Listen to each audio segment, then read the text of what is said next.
You all know that Yahoo is one of the world's most popular and most used websites.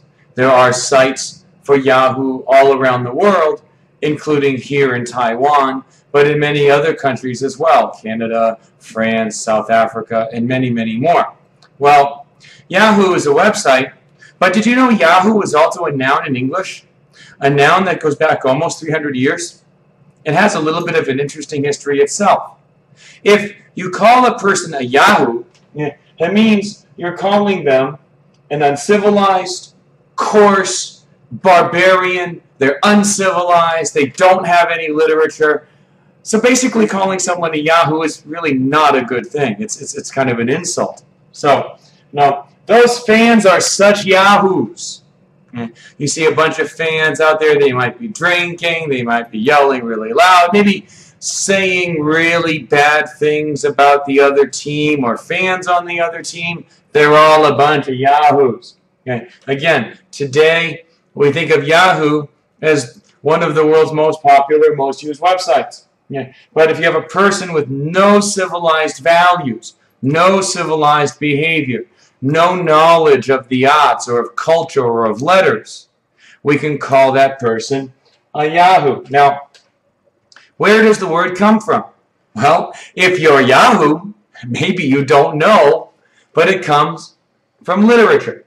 In 1726, Jonathan Swift, an Irish-born writer who spent much of his time in England, but remained an Irish nationalist and constantly criticized England and the way England did things, well, he published a novel called Gulliver's Travels. Now, maybe you don't know Gulliver's Travels, but maybe you know from the picture that I just showed on the cover. Gulliver's Travels is a novel that goes back nearly 300 years. It was published in 1726 in England by an Irishman who had studied and spent much of his academic life in England. So, in Gulliver's Travels, Gulliver was a seaman. He was a man who went to sea. He was also a doctor. And he went on 4 voyages. On his first voyage, he got shipwrecked and ended up in the land of Lilliput, land of really small people. Yeah. But those small people tied him up, and then when he got away, he used his size and helped Lilliput. Now, if you go to America today, you go to Britain today, every child knows Lilliput. Lilliput is the most recognized part of Gulliver's Travels. Yeah. Well, after going back to England, he goes out on another one, and he ends up in a much scarier place, the place of Brobdingnag. Brobdingnag was a land of 60-foot giants, 10 feet higher than your typical person, or 10 times taller than your typical person. These landed giants, and they basically treated him as a pet who could talk and could dance and could reason and could talk, but as a pet. He was finally able to get away. Inexplicably, he goes for a 3rd voyage. In the 3rd voyage, he ends up on a land called Laputa, which is a floating island. And this is where you're starting to see more and more of the social commentary that Jonathan Swift was known for in the early 18th century. Because on the way back, and being critical, of course, the way the Laputians did things, to dominate those below them, little bit of veiled criticism against Britain, the way they dominated Ireland. But also on the way back, made a comment about aging. Met these people who never died. But it wasn't, they stayed young forever. There was a small group in a population that grew old, and then stayed old without dying. Sounds great. They can transfer their wisdom, except at their age, they weren't able to keep up with the times. They basically became their own kind of colony, separate from everybody else. Then the 4th trip, and it's on this 4th trip that Jonathan Swift really gets into a stinging criticism of Britain and British culture. In the 4th, he ends up in the land of the Houyhnhnms, which is somewhere in the Indian Ocean. the last known point from where he was during that ill-fated trip was Madagascar on their way into the Indian Ocean. So this land of the Houyhnhnms was somewhere in the Indian Ocean. And the Houyhnhnms were horses. But these horses could talk and they could reason. They went on long philosophical discussions in which the title character, Dr. Gulliver, would explain to the Houyhnhnms English society, but always in ways that were very critical of English society, English laws, English lawyers especially, were very critical of English lawyers, but very, very critical of English society. And the Houyhnhnms, who were these very high-thinking, reasoned, cultivated beings, of course, began to wonder about this English culture. Now, there was another race on this island. This race was called the Yahoos.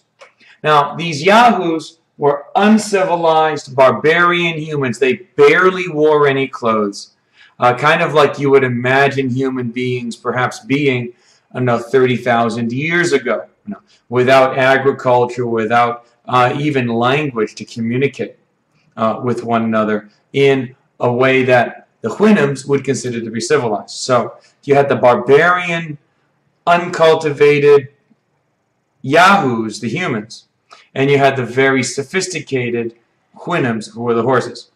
Now, early on, the Houyhnhnms did not equate Gulliver with being a Yahoo, but one time they saw Gulliver unclothed. Now, that was the difference. When Gulliver was clothed, he didn't resemble a Yahoo. But when they caught him early in the morning, waking up virtually unclothed, then they saw the resemblance of him as a Yahoo.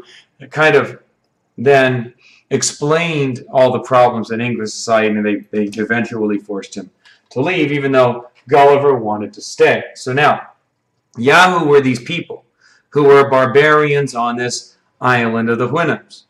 So the word then entered the English language. And it basically means someone who lacks culture, lacks cultivation. That person would be a Yahoo. So you could say a person who is not well read, a person who does not have the basic concepts of culture and civility could be a Yahoo.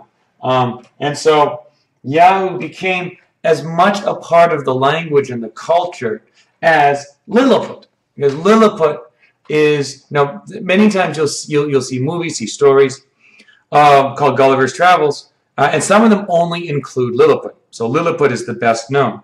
But Yahoo, the word Yahoo became a part of the language, and it was a part of the stinging social criticism that Jonathan Swift had for English society in the early 18th century. He was a product very much of the Enlightenment philosophy that was growing in Europe in the early 18th century, in which everything was questioned. Everything, there were no sacred cows. Everything was questioned. You didn't take anything for granted. Let's look at a couple of examples. Those anti-Japan protesters in Beijing are such yahoos. There have been several instances in the last few years where there have been violent anti-China, anti-Japan protests in Beijing. 2004, during the Asian Cup for football, soccer, and more recently over disputes over islands off the coast of Taiwan. So there were yahoos. Number two, do those yahoos know anything about Jonathan Swift and other great 18th century writers? Many people don't. They don't get the literary education that they once did. And that's so sad, because so much of what we take for granted in American culture comes from the great writers of the past. Now, and many of them were English. We take English literature very much as a part of our own culture as Americans.